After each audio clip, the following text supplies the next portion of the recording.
आज बनवणार आहोत आपण वाटाणा फ्लॉवर बटाटा। तर चला रेसिपी पाहूया। 2 बारीक चिरलेले कांदे घेतलेले आहेत मी, 1 टोमॅटो घेतला आहे, 1 मिरची घेतलेली आहे, कढीपत्ता, अद्रक लसूण पेस्ट। तर चला पुढे पाहूया।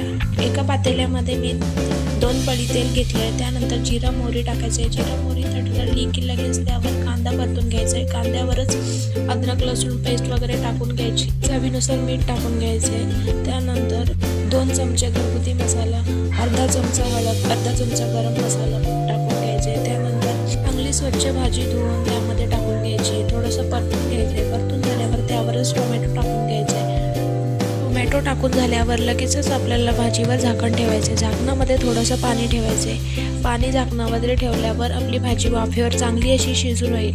त्यानंतर 15 ते 20 मिनिटात झाकण काढून त्यावर बारीक चिरलेली कोथिंबीर टाकायची। कोथिंबीर टाकल्यानंतर रेडी आहे आपली वाटाणा फ्लॉवरची भाजी। आवडली असेल तर लाईक, शेअर, सबस्क्राईब करायला विसरू नका। भेटूया नेक्स्ट व्हिडिओमध्ये।